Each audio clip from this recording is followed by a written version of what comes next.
I don't know when you'll be watching this video. It may be New Year's Day, maybe a week or two, a month or two, 6 months, a year after. But I'm hoping that this will be an encouragement to whoever gets a chance to watch this video, and just knowing that your blessing may have been delayed, but it's coming. And I got this word this morning. I was reading through Esther, and man, this book is such a powerful book. It has so many different perspectives in it, so many different ways that you can look at the actual book and look at different people's perspectives in the book to get different messages out of it. Like, man, this person was going through this, and this can be an encouragement for this.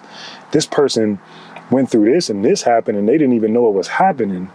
And that can be an encouragement for you in a different season, you know? So it's so many different nuggets that are just nestled in this book, man. And this morning, I just wanted to talk about one of them in chapter 2, verses 21 through 23, where it says, Mordecai saves the king's life. It says, in those days, while Mordecai sat in the king's gate, two of the king's chamberlains, Bigthan and Teresh, of those which kept the door, were wroth, and sought to lay hand on the king Ahasuerus. And the king was known to Mordecai, who told it unto Esther, the queen. And Esther certified the king thereof in Mordecai's name. And when inquisition was made of the matter, it was found out. Therefore they were both hanged on a tree, and it was written in the book of the Chronicles before the king.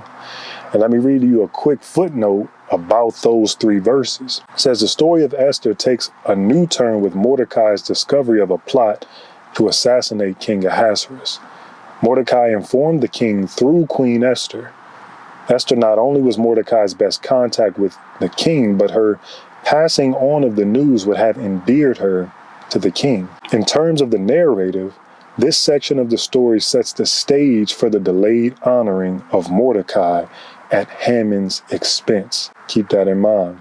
The seemingly mundane mention of the incident being written in the book of the Chronicles serves as an important part of the plot, setting up Ahasuerus' later discovery of his failure to honor Mordecai. The entire theme of this book is about understanding and having a perspective to see God's blessing even in the midst of a situation where God is seemingly not present at all. He may not be visibly seen, or may not seem like anyone around is a believer in him, but you've got to trust that he is working for your good. You just got to believe it and trust in him. Esther's cousin Mordecai had a delayed blessing on the way and probably didn't even know it. And really, it wasn't even a delayed blessing, but it was the right blessing at the right time.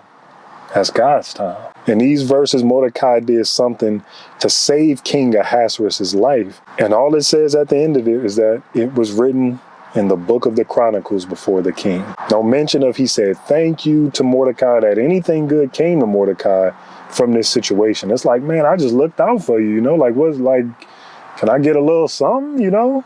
You look out for me? Or at least it doesn't seem like that on the surface, but God was brewing something even long before this situation. You see, God placed Esther in the position of being queen. If you read the first 2 chapters of this book, Esther was an orphan that was taken as an exile to Babylon. And she was either originally taken as an exile, or she was born from some of the exiles that were taken to Babylon and later on Persia and everything like that. But she was someone that was seemingly forgotten about. You're just in the mix of the crowd of everybody else. And a situation happens where there's a vacancy in the queen's seat, to where King Ahasuerus or King Xerxes was searching for a queen. And she happens to be one of the ladies that are chosen to be in the running to be queen. And it says she was fair to look upon. I'm sure there were other women in there that were fair to look upon, but when the king saw her, it turned into, I like her. Something about her. And if you don't see it, you'll miss the fact that God is placing it in, and not that she wasn't already, again, nice to look at, but God placed it in his heart to say, you know what? That's the one right there. And she becomes queen just like that. And her cousin Mordecai, who actually essentially saved her because her mom and her dad passed, and Esther was Mordecai's uncle's daughter. Mordecai said, you know what, I'm going to take her as my daughter. And she ended up going with him into the exile. So he raised her, and all these things are happening seemingly like, okay, these just happen to be a coincidence. This happened, they end up in exile. And then Esther ends up as the queen, right? Oh, how does that happen? And Mordecai was already working in the king's gate, so he was somewhat of a king's official. And later on, this is all going to be used to bring about restoration for the Jews. If you don't see it, if you don't look for it, if you don't have that perspective on the story, you'll miss it. But again, this entire book is about seeing God in what seems like he's nowhere to be found. It seems like in this situation, God has nothing to do with this. But if you look at it, it's like, yeah, there's no way that all of this happened to line up like this, though. For that to be the outcome, God is working in the midst of his people, but also in the midst of the person that doesn't even believe in him. He's still working in the midst of that, and they may not even know it. They may not even recognize it. But we've got to trust that everything is working for the good of those that love the Lord, but also is working in accordance to his plan. This is why we have to trust that he is working even when we can't see it, even when we can't feel it, even when it doesn't seem possible or probable. God is working. And we can't be prideful or feel entitled, because that's when we step out of God's grace and into the selfishness of our flesh. Because when we look at Mordecai, he could have stepped out and he could have been talking to every person that would hear his story about, man, I looked out for the king, but I stopped him from getting killed. And all he did was wrote it in his book. He didn't come to me and say thank you. He didn't pay me for it. He didn't, give me any sort of royal status. He just wrote it in the book and they kept it moving. He could have been upset about that, but instead, as far as we know, as far as the story tells us, he just continued on with what he was doing. Not upset, not, you know what, I'm a plot against him now because he didn't even look out for me, although I looked out for him. That would have been him stepping into his selfish side, into his flesh side of things, saying, I did this, so I should be entitled to that. We should do everything to the goodness of God. We should do everything as if we're doing it unto God, not as if we're doing it unto man and we expect man to do. Now, there are some cases where, yes, we may have paid somebody for this, so we're expecting them to give us this back.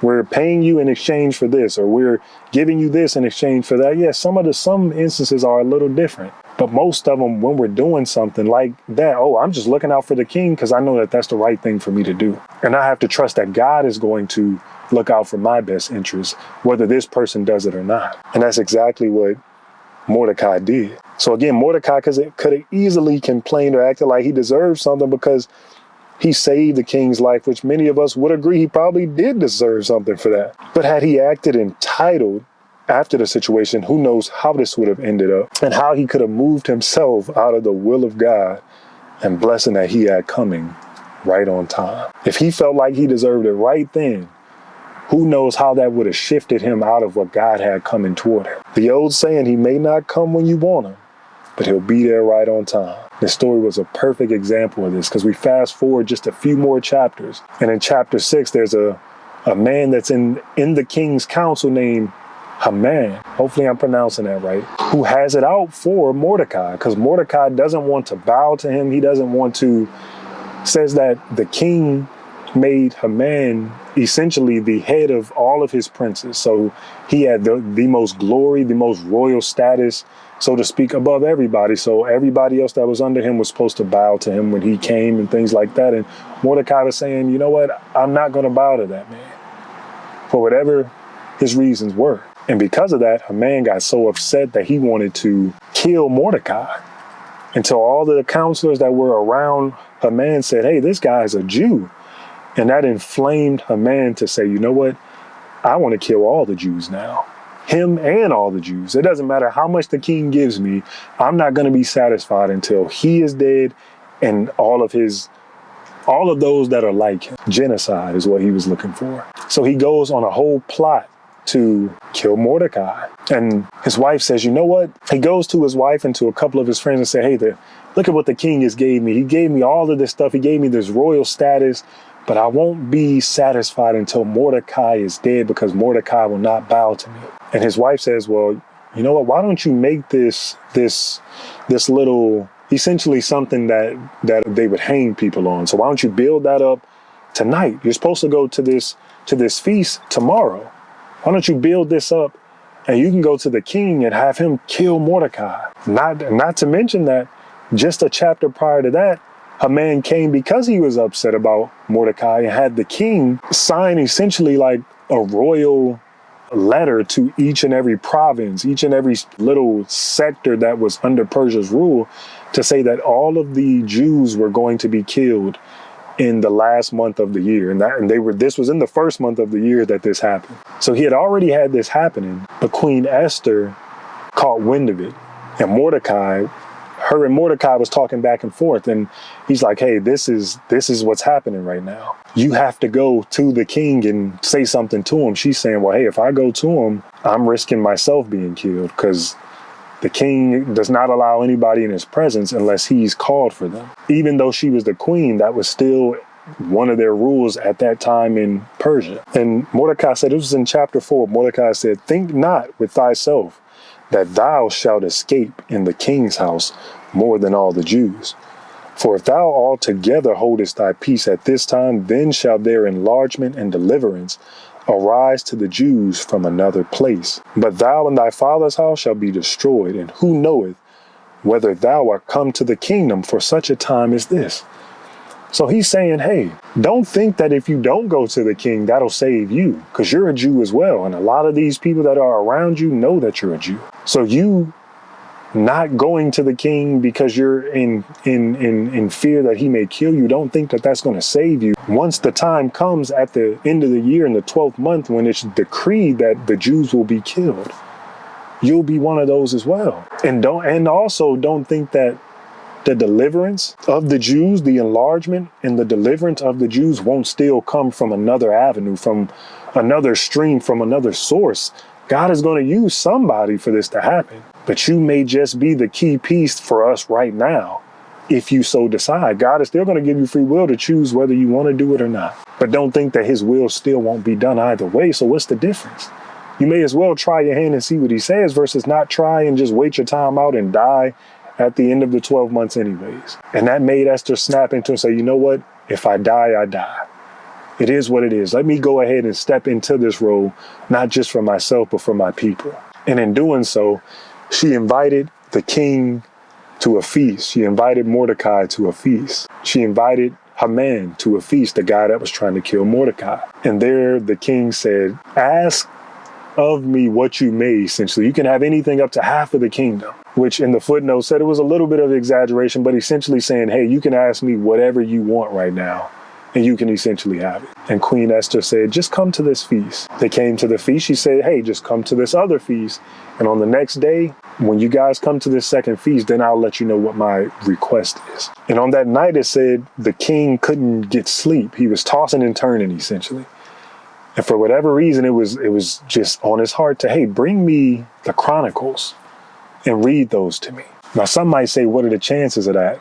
God is the chances of that. That's not just, oh, this just so happened to be. That's God working. So in the Chronicles, he reads, oh, Haman saved my life from these two guys. And he says, hey, what was given to him for that? The king's counselor said nothing was given to Mordecai for that. In the midst of that, Haman shows up to ask the king to kill Mordecai. But the king stops him before he even gets a chance to even ask that. The king asks Haman, he says, what shall be done unto the man whom the king delighted to honor? Now Haman thought in his heart, to whom would the king delight to honor more than to myself? So Haman is saying, oh, so the king's saying, what do I think should be done unto the man he delighted in? He delights in me. That's what he's talking about. So let me answer him in the way I want to be delighted in. Haman answered the king, for the man whom the king delighted to honor, let the royal apparel be brought, which the king used to wear, and the horse that the king rideth upon, and the crown royal which is set upon his head, and let this apparel and horse be delivered to the hand of one of the king's most noble princes, that they may array the man withal, whom the king delighted to honor. Little did Haman know, the trap that he was setting for Mordecai was being set for himself. Little did he know the royal status, the honor, the glory, the blessing that he was seeking to get from the king was about to be set in his hands to be given to Mordecai. The same way Haman said, put it in one of your most noble prince's hands to bring to him and to array that man in what he deserves, thinking that he was going to be that one to be arrayed. Instead, Haman was going to be the noble prince, whose hands that the very blessing he wanted was going to be laid in to give to Mordecai. And even further in the story, I haven't gotten to it yet, but I've read Esther once before, so I know that it's leading to this point. But the very thing, the very trap Haman was setting for Mordecai to be hanged, Haman will be hanged in just a chapter or two. So this is what I mean by never feel entitled because you've done something, but do it unto God. Do it unto God, and understanding that, look at the entire just chronological order of this story and seeing how it all transpired and how, man, there's no way that this just happened to happen. God is working in the midst of your story, in the midst of your storm, in the midst of your blessing. You've just got to shift your perspective to see it. Most people could look at this story and say, oh, those are just a bunch of coincidences that happened to happen back to back to back. No, you can look at it like that if you want to, and that's your choice to look at it like that. But if you shift your perspective, you can see God was working on this all along. Because what could have been to wipe out all of the Jews that were left abroad, that were not in Jerusalem anymore, that didn't return from the exile, turned into all of them being saved from death, being saved from being killed because of God's goodness. He had a bigger plan that they may have not seen. In those moments when they heard that decree that, man, so all the Jews are going to die in the 12th month?